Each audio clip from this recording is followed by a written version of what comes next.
Hey, everybody, you're listening to What Are You Doing in Denmark, the podcast that helps you make Denmark make sense. My name is Derek Hartman, and I've been living in Denmark since 2017. And today we have a very special guest because we are going to be focusing on some of the politics and the upcoming election year that we're facing with EU elections and even elections in my home country of the United States coming up this year, a big election year. And we're going to be talking about voting, elections, the EU Parliament, and so much more with Thorbern Alexander Klingert. Thank you so much for joining us on What Are You Doing in Denmark?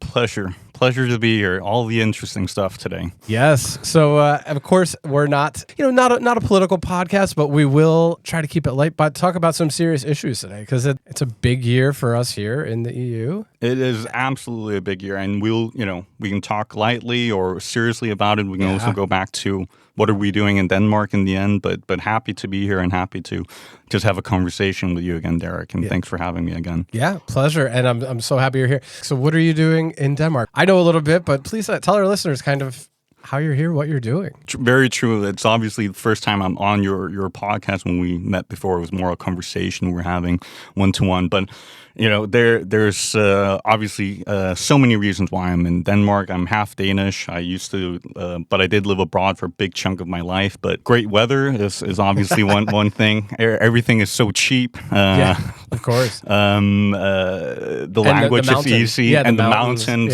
Yeah. So all of those things. Now, I joke, obviously. I think one thing, having lived abroad for so long, meant that if I wanted to connect, it was time to move back again before I ended up not really being able to. Well, then I just ended up living abroad forever. So I thought it was a good time to move back 4 years ago. And then on top of that, family, there was a good career opportunity that came by, and I just thought that was the time to do it. And in hindsight, a really, really great choice, I have to say. And I think it must have coincided with around the time you guys roughly came to Denmark. Yeah, so I came in 2017. So it's coming up. It's been 7 years. 7 years. So a little bit longer. And previously, you were living in the UK, is that right? Yeah. Okay. Yeah. UK for around 8.5 years. Okay. Before that, I was in Greece for a while. So I jumped a little bit around. And as a kid, I was in the Philippines and Switzerland too, and in California for a short stint as well. Studying abroad there for a while. Okay, so you've kind of had this global expat, international immigrant, whatever you want to title it, experience, like a lot of our listeners, and now you're back in your globe-trotting, if you will.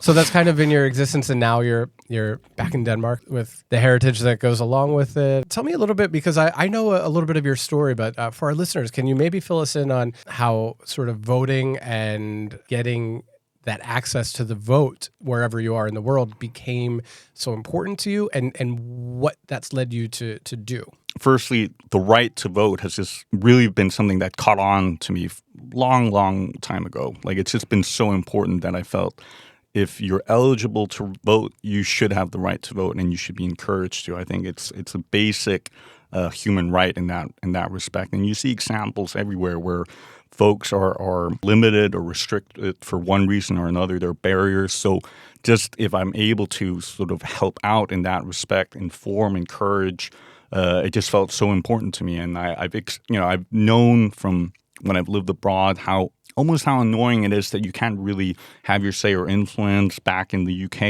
I remember I was eligible to vote, but then sent away at the ballot, even though I'd registered, which I just found so frustrating. So I wanted to do something I could, that could help out in that respect here. And that's why I've been so passionate about encouraging folks and informing them that they can vote. Because most folks, because of a lot of barriers, it could be language barriers, it could be because they just simply don't know, which would be pretty rational thinking. You're from another place, you come to another country, obviously you're not voting. That, in fact, there are elections you can vote. And we talked about this last time during the local elections, and there's another one now coming up, the EU elections, where a big chunk of the international community here can vote. Yeah. I'm glad that you mentioned that because, of course, we did meet, I think that was in 2022 was the last local election. 21. 21. Okay, wow. It has been a while. Yeah. Time is just a social construct that I have not been able to master. And since the pandemic, it seems like every year feels like 5 and also like a week. So I don't know. It's hard for me to even know what year it is right now.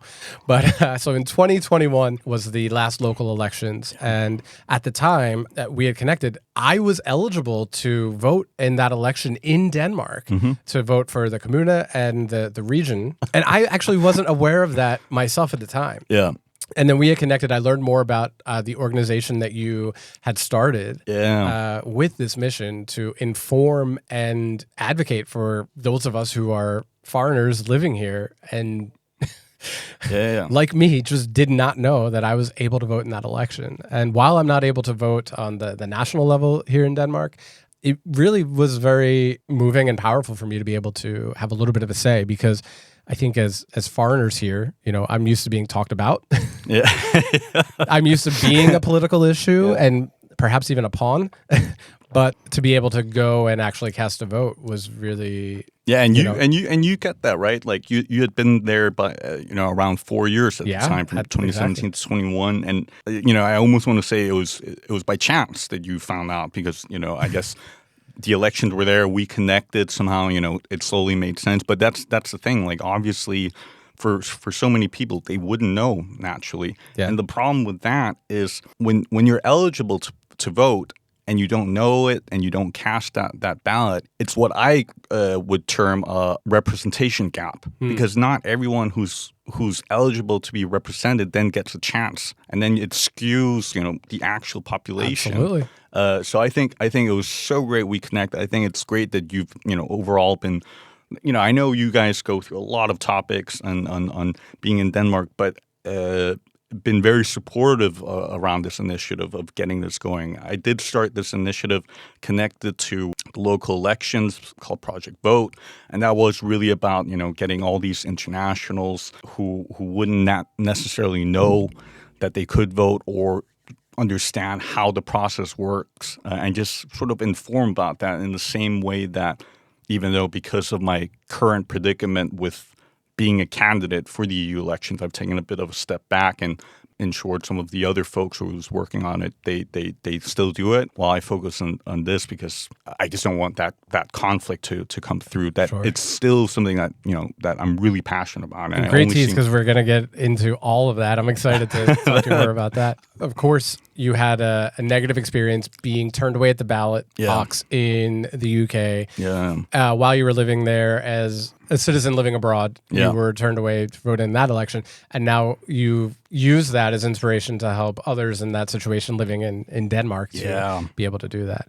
And just so that our listeners are aware, can you tell us a little bit about who would be eligible to vote in Denmark? Like, I know for me, in those local elections, who would be eligible, and kind of how that process works for those who may not know, because I think you really nailed it. It's a bit of an information gap, and that creates an opportunity gap for basically disenfranchisement of people. 100%. So I think there are basically what I'd almost term two types of elections that are broader. One would be the local elections, the ones we talked about in 2021, where anyone who has resided in Denmark for 4 years outside of Europe or is a citizen of another EU member state, if they've been here for 4 years, they're above 18, and they're registered living here, then they have the right to vote. As an EU citizen, you always just have the right to vote, because those are the rules in the European Union.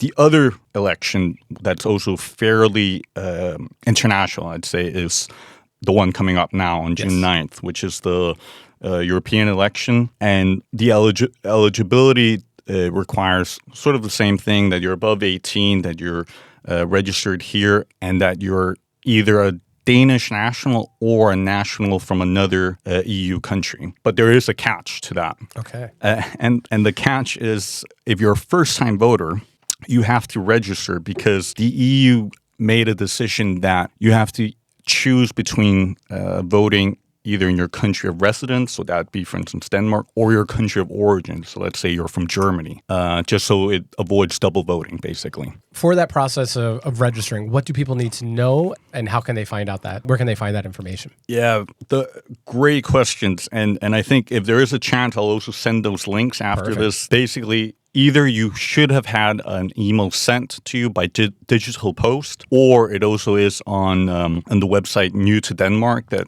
some folks might know of if they've just come here and researched, just getting settled. And there's a section around elections, and specifically the European elections, and that's the one that has a link. If you haven't gotten that mail from Digital Post, there's a link to register. So. But so if somebody's like me, then we'll also put the link to we'll put the link in the show notes in the description so that people can find that easily. Yeah. And also to just double check and confirm. It never hurts to check that before to make sure, because even if somebody has voted in their home country, let's say Germany, as we discussed, would they also, if it's their first time voting in Denmark, need to check that, or a good idea to just cross-reference that? If you are living and registered living here, you should be getting it. But obviously, it's a good point with saying, I never checked that, especially if you're new. Like, you wouldn't know that there's a thing called Digital Post that you need to check. Right. How would you? I mean.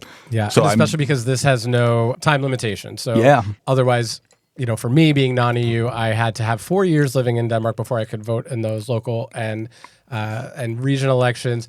At this point, if you are EU, you can vote in this EU parliamentary election. 100%, yeah. And there are over, I think it's around nearly 250,000 EU citizens living in Denmark. That's a big chunk of folks who and on top of the whole international community, I guess we're around closer to 600,000. Yeah, exactly. Yeah. So there's a lot of folks, 11%, 12%, something like that. Yeah, roughly that, and that's what I mean with that representation gap. That's a lot of people who are eligible but just don't know, and it's something I'm passionate about. Really trying to just make it a bit different from the future. With the EU elections on the horizon, what would be the difference then between somebody voting if they were to vote in, say, their home country, if it was Germany, or if they were to vote in Denmark? What would that look like, and what would be the difference? And why might they be inclined to vote in Denmark if they're living here now compared to their country of origin? Yeah. I think there are several things to consider. So one is just the experience. So you might remember the vibe from last time when there were local elections that you kind of become part of it. Like you're sort of in the whole scene. That you see other people voting, and there's just maybe a little bit of a buzz in that moment that you then become part of, rather than feel that you're sort of looking at, rather than being in it. And the second thing is, for the time being, you are sort of living here. You might just want to have a chance to influence the election outcome, whether it's the environment that means something to you, whether it's basic welfare, or the economy, or anything, or something super local about just being able to have better provisions for childcare. All of this matters, and it affects anyone as much as you, me, anyone else. Whether you're foreign or not foreign, these things matter to everyone. So I think in that respect, those are some of the factors I could think of. Not to mention, for this election particularly, there are obviously local issues that matter, but I think also if you want to say on those bigger issues, so we kind of just touch on the environment, maybe if we're worried about the economy slowing down.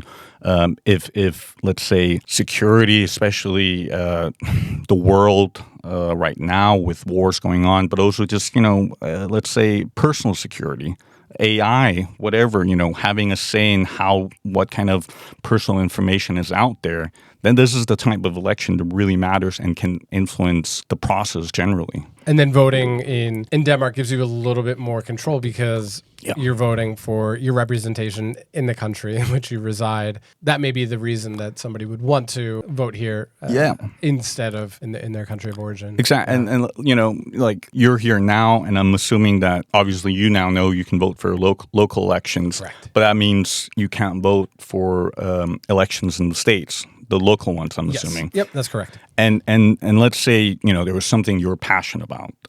Really, there's one issue, And had you not known you could vote locally here, and you knew you couldn't vote locally in the U.S., like would have felt a little bit unfair. That then you're just not heard. Right. Yeah. Taxation without representation. Exactly. It's a very American grievance. We don't like that. Going back to the founding fathers. We threw a lot of tea in Boston Harbor over that issue.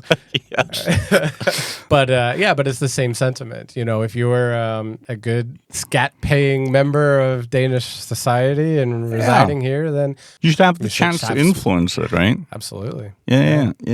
Completely agree. So those would be some of the factors, and not to mention that, you know, it might just be a bit of fun. You know, you might get into communities where you wouldn't have known about, other folks who might not have been aware of it, and you suddenly start chatting about it, or new friends along the way as part of the whole process of just living in Denmark and reflecting on what are you even doing in Denmark. Yeah. It might add another element to it. Yeah, exactly. And I mean, I think it is kind of a responsibility to be engaged on those levels of where you live. So I definitely encourage everybody to do that. Of course, I'm non-EU, so I will unfortunately not be able to vote in this election. However, I am curious, and not I don't yet. think maybe yet. In the future. There you go. Yeah. But being somebody who did not grow up in the EU, I'm a little bit unaware of some of the things that are decided at the EU level compared to the national level, and of course the local level here in Denmark. Can you give our listeners a little bit of insight into maybe where that voting power goes when you're voting in the EU parliamentary elections? Yeah, that's a great segue into why it's so important to vote at the EU elections. So basically, for the European parliamentary elections, most folks, what they don't really know about is, for one reason, like, you know, if I put it in an American context, often like Washington, D.C. feels really far away from everyone else, and they're sort of living in their own bubble. And I think for a lot of folks in the European Union, Brussels, which would kind of be the equivalent, feels far away, remote. It's not something that influences their lives generally. But I think that's actually what we then need to inform more folks about, that between 60 and 70% of all laws that are implemented in countries comes from the EU. Wow. So the laws here that we have, that's a massive amount. And if you don't influence those laws, then then you're sort of out of the conversation generally, even though that affects your life sort of on a daily basis. And in terms of, you know, what kind of loss it could be anything from, I don't want to call it minute, but paper straws, for instance. That's Sure. That's something that's been implemented across the EU, you know, whether you're on the side of sea turtles, yeah, or Starbucks enthusiasts. Exactly. So whatever side you're on, it's still, you know, that's one of the things that happens. Or it could be bigger things. It could be, as I tried, you know, alluding to before, anything that has to do with AI protection. You know, making sure that you don't get those deep fakes online, and that sort of helps protect you as an individual and your rights. Or it could be in terms of better environmental standards. Or these are the type of issues that the EU then also influences, whether it's big or small. I'm personally more thinking a lot of local things can be handled locally, but the big things, those are things are where the EU has an important say. Sure. And to pull out in even more of a global context, whether you like it or not, it is a very global economy. We live in a globalized world. Yeah. So a lot of things that do happen in the EU that are legislated at the EU level, especially when it relates to technology and economic issues, for example, GDPR, comes from the EU, but that's really had an influence in what tech companies then do, because they won't necessarily have an EU standard and a different standard for the rest of the world. Often those things are in lockstep. So decisions that are made at the EU level really do impact the entire globe. Yeah, absolutely. It vibrates across. I think GDPR is a great example, and for better or worse, you know, some people hate it. Some people think some regulation is good. But I love people selling my information. So I absolutely, Oh yeah. Well, you know, maybe it's helped with the viewership. I'm not sure. No. That's just my personal, you know. Don't kink shame me. But I think, I'd say, you know, those are one of the things where organizations or companies that they have to like sort of follow these standards, and then it just becomes something that they apply more globally, because if they're trying to get into a big market like the EU, then it just kind of makes sense just aligning standards or making common standards. And as you say, we do live in a more globalized world. I mean, the European Union is an example of that, but there are other bigger blocs in the world. There's the African Union. I think they're trying to, get closer together. My mom's from the Philippines, and there we have something called ASEAN, and that's also a whole sort of other type of, maybe not union, but sort of a commonwealth of Southeast Asian economies. And what it does is also it amplifies your voice. It's no secret that Denmark, I wouldn't even say is a middle big country, but is a pretty small country. That being part of a bloc is a way of, getting your voice heard louder. So if it's, I come back to the environment again. That means a lot to a lot of folks here. If we were just shouting by ourselves, who would, right? Sure. Whereas if it's the whole block that then does it, that amplifies it a lot more. Absolutely. I'm glad you said that, about Denmark, because I always think of something that Barack Obama said, which is that Denmark is a small country that always punches above its weight. Yeah. And one way it does that, I think, is by the influence that it does have in the EU. That's always been the case. So these elections are important for many reasons, but I think Denmark does have an outsized position in not just the EU, but in Europe and then the world as a whole. And sometimes that gets lost and forgotten, and it's kind of nice when there are these moments where where it comes kind through. of is true and it's reflected. Speaking of Obama, did you know he was in Denmark a few weeks ago? Yes, I did. I did know he was here. I know that there have been quite a few U.S. politicians making appearances lately. Which is former Vice President Mike Pence was also. For real? I didn't met with Prime Minister Matt Flexen as well. So I guess we're making you're coming people through. are making their rounds. But it was also an important election year there as well. But in particular, and you alluded to it, you have decided to run for EU Parliament yourself. Can you walk me through a little bit about that decision process, or what led you to realizing that you not only wanted to advocate for people to vote, but now for people to vote for you to represent them? How did that transition happen? And a few things. So I actually, just in terms of mentioning Obama, I actually did see him when he was here, and I've always found him to be a great speaker. That's one of the, he had the walk and he had the talk. It always felt like, him coming out of Air Force One. He was, coming out and he was jumping into a music video. He just had that swagger. But the point being, I think from a very young age, I loved great speakers. I thought they were so inspiring. It came about even before Obama was president, but I think it was amplified when he was president. And then even younger, I remember I was asked, what do you want to be when you grow up? And I must have been 6, and I just said president. So it really stuck with me. But more importantly, it's the change you can do in some respect that's been important to me. So, throughout life, there's been some things that I've been really, really passionate about. So one thing has been the environment. When I was, especially when I was younger, I always tried finding ways to recycle things, and then it sort of stuck with me. Later on, it became the economy, what I thought would be a better way of ensuring folks both had the opportunity to get jobs, education being important, and then I'd say challenges and issues in the world. So the reason why I could live in the UK was because it used to be an EU member country. oh, right. Whatever happened to that? Yeah, I know, and it's good we can laugh about it now, but at the time, we can. But I don't know that everybody is. Well, yeah, I know.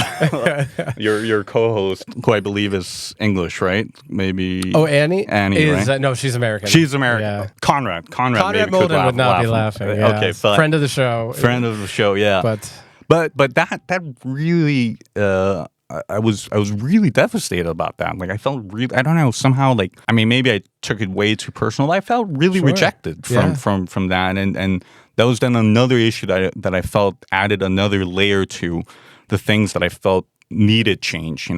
It became a thing that in an EU context, I felt I wanted to protect the EU in a way. I found it to be a better force in the world than not having it at all. Yeah. You think back at what Europe used to be. All these countries continuously waging war against each other to now a continent that is relatively in peace, without mentioning sort of Ukraine right now, but relatively and has been relatively in peace for the last 70, 80 years. So I think in that respect, there's a beauty in that story, but also one where I think there's a common project that can be improved upon. Yeah. Yeah, that's well put. I think, of course, the European project, can anything be perfect? Perhaps not. I think the same can be said of, my home country, the United States. However, I don't think it's too polarizing or political to say that I think there's more good from an imperfect union of stakeholders than having everyone fending for their own, because we have seen what happens when those nations do take up conflicts outside of a government or outside of some kind of government framework or union. When it happens at the point of a gun rather than in a parliament building, we can all agree that political battles are much better than actual fist fights and guns and army. I think that's super well put. What are some of the issues? And I know you mentioned the environment that you think are going to be something that you're focused on in your campaign for representing Denmark in the EU Parliament, and why should voters pay attention to what your views are on those. And maybe just to comment on one point first, and then I'll be happy to talk about all the things I believe in, please. And also why they're important in the context of this election. But you are right when there is no perfect union, and obviously the European Union isn't even as far as the U.S. that is an actual union, and here it's more like a project trying to figure out its common goal. Sometimes the U.S. feels that way too. So I know, yeah, exactly. You don't have to flatter us. It's sometimes it seems similar in the U.S. It does. However, I understand there is a bit more federal power. There is. But I think it's something a lot of presidents say in the U.S. that we're striving towards an ever perfect union, but they know it's imperfect because things sig and sag, and that's how history is. But you are going towards one direction. And in the context of what I think is important in going in the right direction, I have sort of 4 things that I'm really campaigning on and 4 things that I'm really fighting for. So as we've talked about before, the environment I think is massively important. Some years ago, there was the Paris Agreement, which basically said that we needed to limit CO2 emissions to a certain extent, or else we're going to overheat the world. And overheating it doesn't just mean that it's going to get hot everywhere. Like, it will get really hot, but it'll be swings in weather conditions. It might get insanely cold during winter, and there might be typhoons or catastrophes in some other form or shape that you wouldn't have seen as frequently in the past. So that, I think, is a hugely important thing for me to fight for and continue doing. And we are about to miss that goal. So if we don't act now, we will. And again, that's where the EU helps, because bigger, more countries, bigger bloc, that will help globally more as well. And if you set an example, it helps influence others as well. Then the other thing is the economy. And end of the day, it's this is your livelihood. It depends on, and I think we've seen after COVID, after massive inflation, then drops in growth rates, potentially leading to being unable to really just have as much as you had before to pay for things is a factor to really consider. What I see the world and the European Union going towards what I'd call more protectionism, so that'd be like more restrictions to trade. And I think that's wrong. I think we should be able to be more open to trade, because it's better for economies, it's better for countries, but it's also better for consumers. You and I, when we need to get the best product, but also for an affordable price. And then 2 other elements I want to flag is because of the security situation in the world. I think the EU has, and Denmark too, we've been too passive in respect to not really being able to protect ourselves, relying too much on, well, the U.S., for instance, for that protection, and sort of just sleepwalking into disaster, where on the Eastern Front there's a real existential war in Europe happening. So I think we really need to step up our game in that respect. And then lastly, one thing I don't feel we talk enough about is our youth, our young people. They are our future. We have to acknowledge that, and we need to also like understand better their issues. As a young guy, just something I think about is interrailing. So that's like having that train system and just traveling across, and that's actually a lot more expensive than you'd expect. And I can understand folks who'd maybe want that experience feel like we can't afford it, and that's nuts. Like, you shouldn't have to just limit your experiences for something as basic as going on a train. Because it's unaffordable. Right. So that's just, one thing, and make sure that they get cultural experiences, whether it's for, a few weeks, a few months, or longer, just understand what's out there more. Make sure that they have the opportunities and there's something there. And lastly, just make sure they're more involved in the conversation. A lot of young folks do care. Some don't really know, and that's fair enough. Maybe it's just been for one reason or another, like with internationals here, lack of information. But I think we need to step up our game because, end of the day, as I say it, they are our future. Mm-hmm. And they're the most impacted by a lot of these things, whether you're talking about climate or the economy. Of course, families are squeezed, but, often it's young people that don't have that economic power. They're entering the workforce, and it's not looking like the labor market with the job prospects that their parents had. And again, that kind of fuels this grievance and these things that can lead to unsettling conflicts and can bubble up in other areas of society. Absolutely. And not to mention their experiences are in a way very different from ours. Like I feel like one of the things that might have influenced our generation or our sort of cohort would have been, for instance, the financial crash back in, 2008, 2009, and the prospect of getting a job in the future or livelihoods. Whereas I think what I understand, and this is where I invite anyone who wants to have a conversation around this, is a lot of the stuff Gen Z is experiencing is maybe anxiety from social media and getting the wrong information on there, and being able to help sort that out, and also help in a way the aspect of maybe loneliness that comes from that. I think there are some very responsible and very bright minds out there, but I also think that element of technology also means that there is a lot of loneliness. I mean, for better or worse, social media is here to stay. Yeah. It's been a way of connecting people, but it also then means maybe human interaction isn't as frequent because it's just easier to do that way. And we use social media so much. Like, it's just so easy to scroll down, watch a few funny cat videos or get your news. But how do you know what's right and what's wrong? Like, does anyone verify it?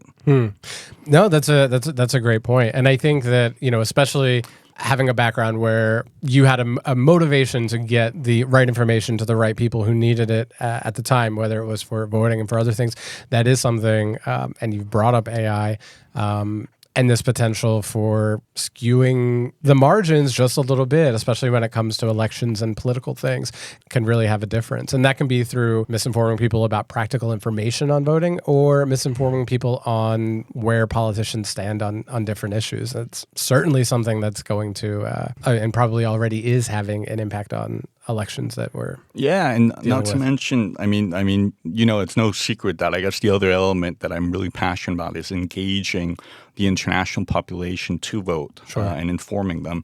But if I try to imagine being in someone's shoes, because I've felt it before when I've been abroad, and you're trying to figure out the whole political system, and you're relying on, let's say, faulty social media news, right? Then, or Google Translate, exactly. All of this, like it must be so difficult getting the right information, and that's another thing that we can find the right sources, but we can also easily get the wrong stuff out there without understanding. Like, for instance, if I think of you, like, you're pretty well, you're knowledgeable about how Denmark and the country and the people work now. But if you think about yourself 7 years ago, Oh, it boy. must have just been like this. You're right. I mean, I sometimes use the expression, moving here is almost like drinking from a fire hose, right? You have so much information that you need to upload into your brain, which is working at regular speed, to process and learn. Basically, I was in my early 30s when I moved here, so I had 30 years of life experience in the United States that I had accumulated over 3 decades, and I had to replicate that in Denmark in as short a time as possible, and that's overwhelming. Even trying to do that in 4 years and then be equipped to vote and educated enough on the issues to vote at, the local and state level, as I was then able to do in Denmark. And I'm very thankful and appreciative that I was able to do that. I still did not have all of the background knowledge of the different parties, of the representation at the local level really has a much bigger impact than many countries, because so much of the funding for projects in Denmark is done at the local and at even the communal level, which is unique. It's not always like that in every state in the U.S. So 100%. That was very new. So again, I digress, but just getting all that information and having all of that in a short period of time is really tough. So I understand why people will sometimes turn to things like TikTok to try to get a 90-second version of how to do something. Yeah. The problem is when you don't also have the skills to grasp for a little more nuance. Yeah. That can be the thing that's lost in the dialogue when you try to sum up the major issues of today, into a 90-second soundbite. You're not going to be left with the best feeling or information. 100%. And I feel, you mentioning the U.S. is almost a segue into the elections there that are coming, but I do want to just comment on a few things, because there was so much there that you just said that I felt was hugely important. Like when you use TikTok or social media or whatever form, the algorithm behind it just makes you go towards one way, and then it becomes unnuanced, right? And then the other aspect is, you're right with these local elections and how much they actually do for you and the projects that are involved. And the same way, we don't realize it, but the EU, I was at this educational institution this other day for a debate, and it was one of those places that the EU was sponsoring and helping out towards. And it's another thing that we don't know about because we just sort of take it for granted. But there are areas that the EU helps, and often people will just point their fingers like, oh, everything that comes from there is bad, and take credit for what's good. But it is one of those things.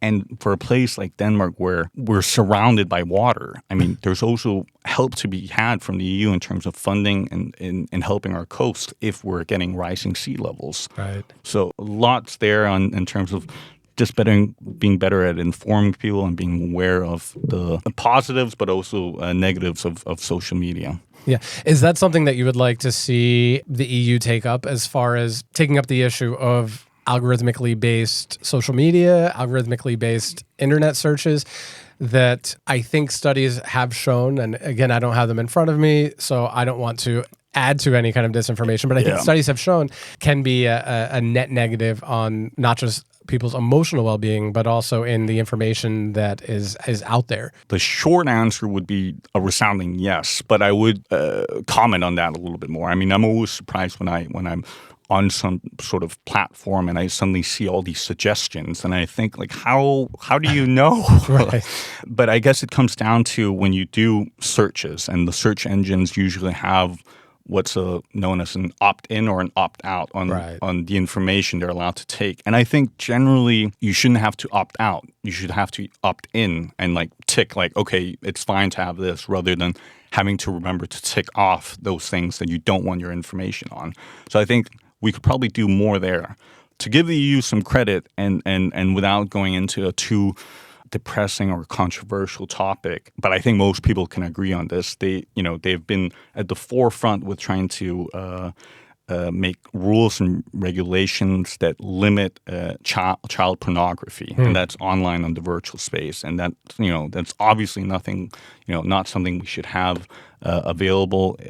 It's legal, firstly, but having actually taken action on that, because it's much harder to do that in the virtual space, is, I think, one of the good elements that the EU does in terms of virtual reality, such as social media.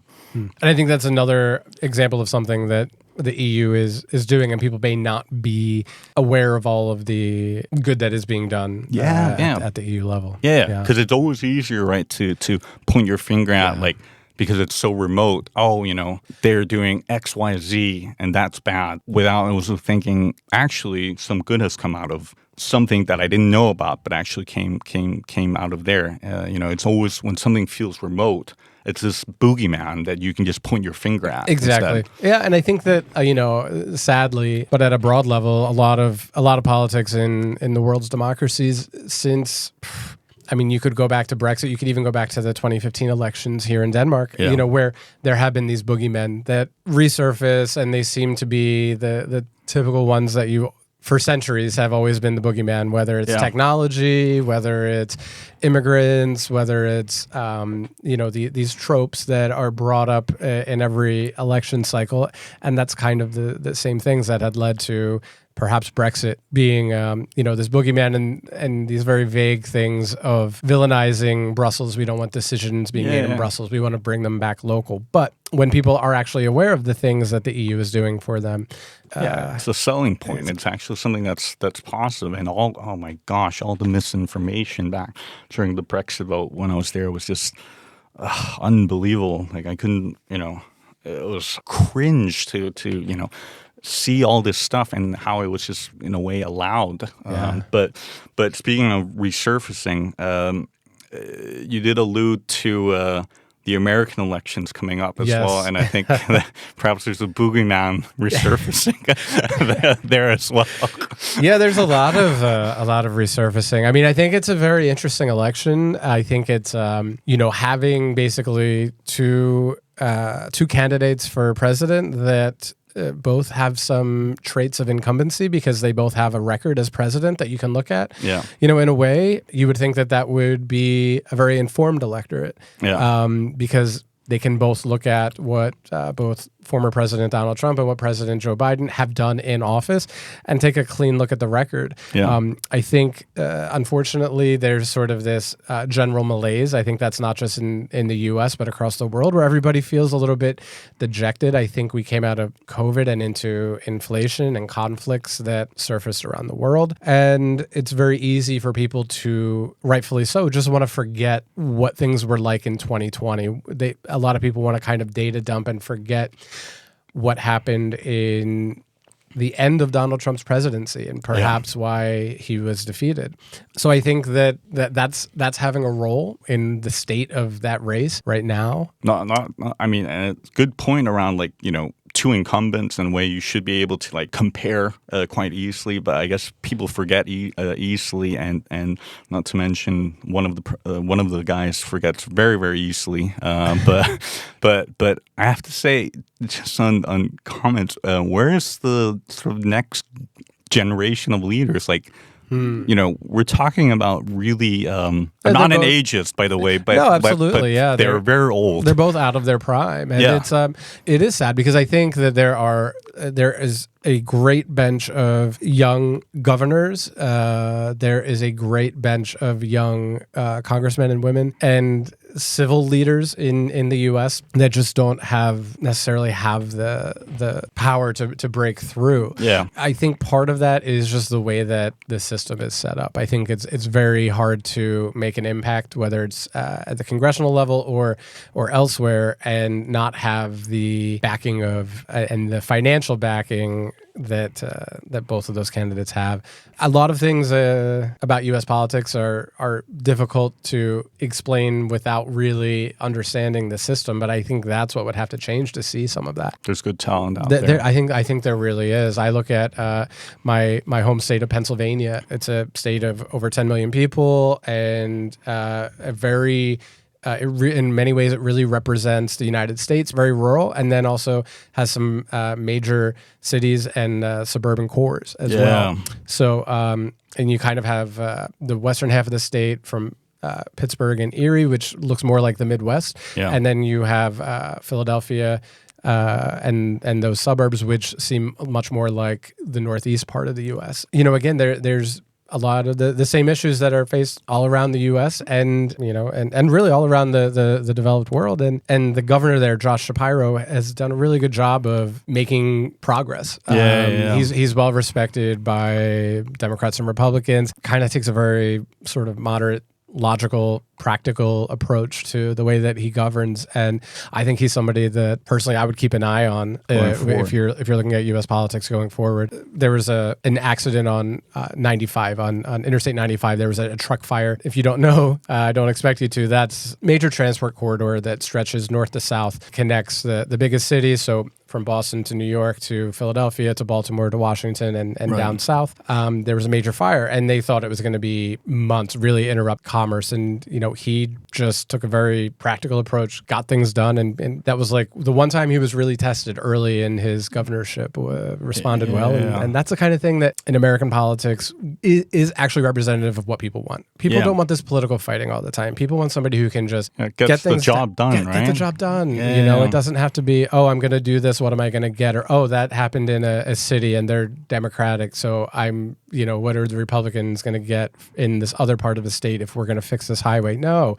fix the highway. That's what people want. People don't want you fighting about culture issues. I genuinely think that in the U.S., I don't speak for everybody, but I think people are tired of that.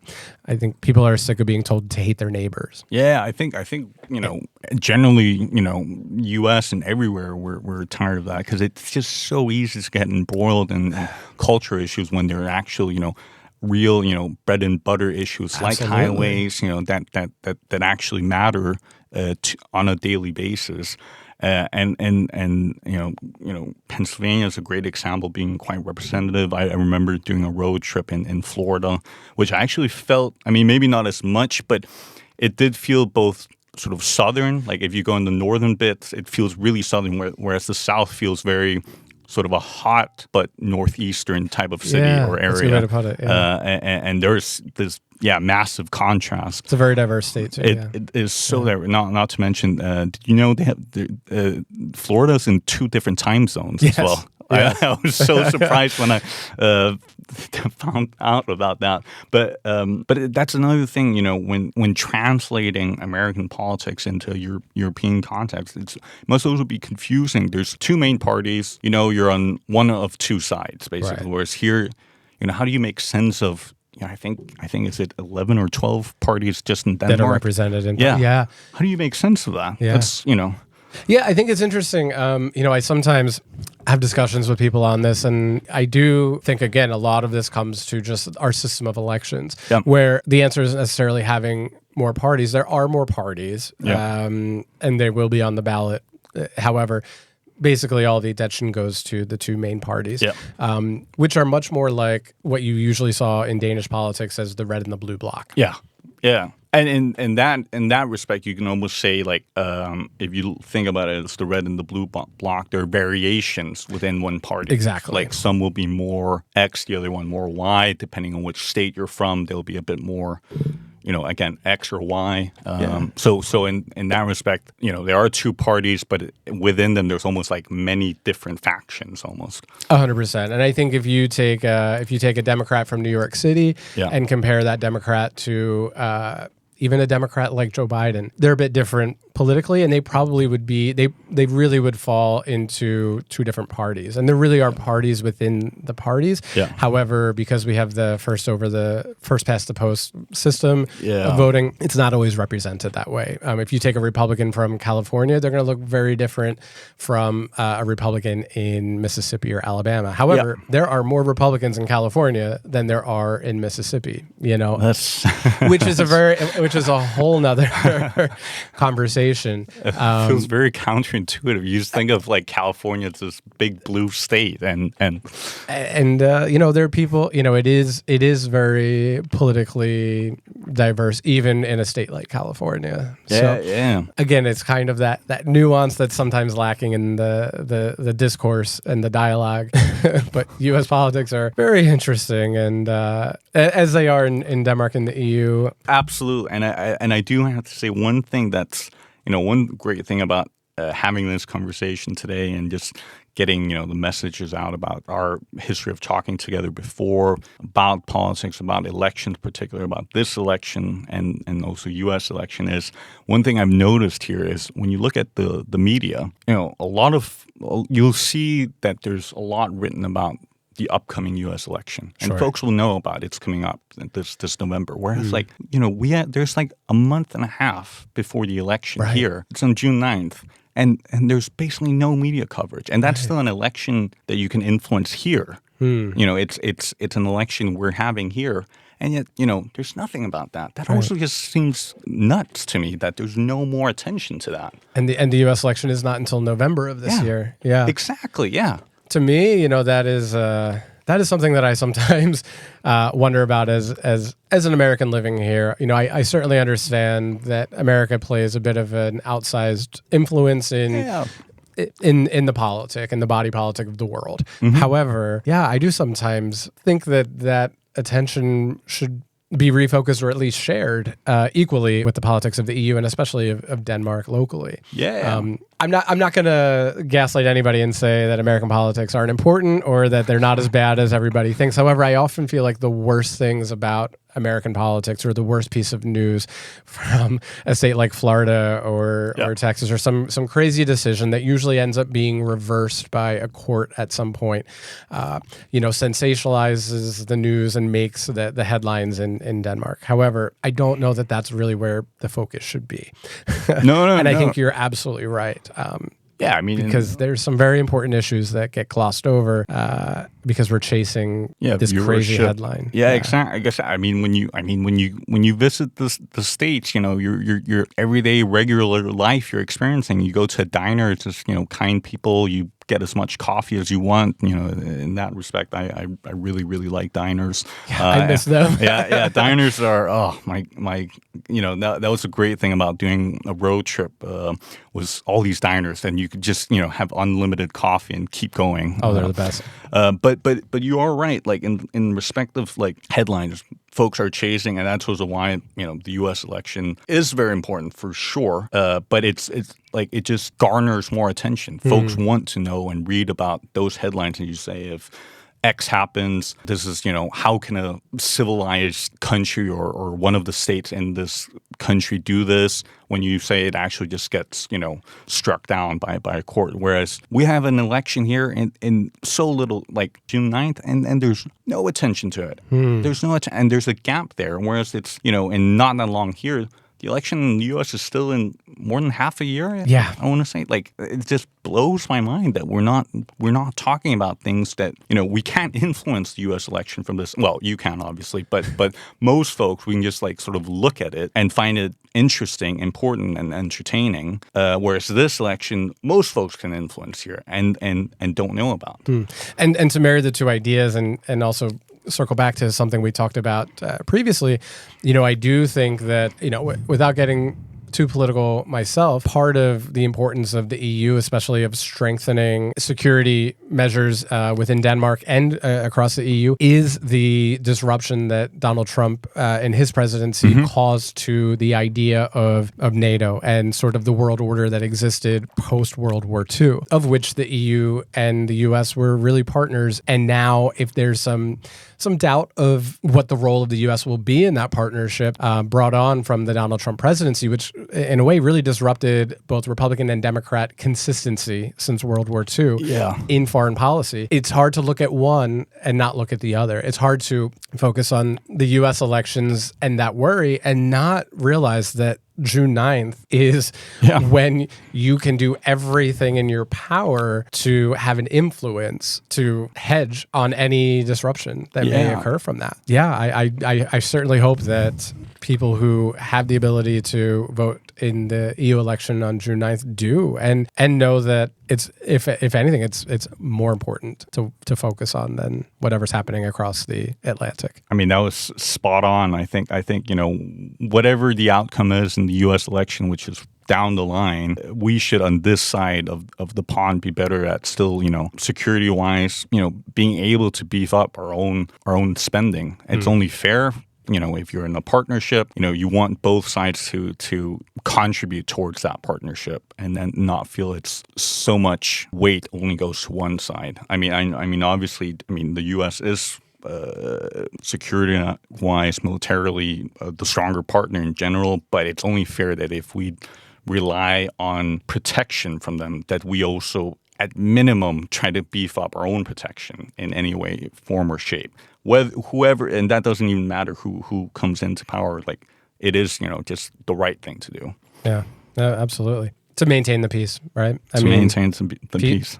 Well, I think what a wonderful conversation, and Thorbern, thank you so much for your time. Thank you so much for your efforts, even if they're on pause right now. But all of the initiatives that you've taken to help foreigners here know how to vote and what their responsibility is to vote, and for all that you're doing to have an influence yourself. And I think it's very inspiring for me, and I think our listeners will find it very inspiring that you not only took your passion to get people to vote, but now are taking more responsibility to be the person who delivers what they're voting for. And I wish you all the luck in the world with your campaign for the EU Parliament. And thank you. And I encourage everybody to look for the links in the show notes and description to find out what they can do to make sure that they're voting on June 9th in the EU Parliament elections.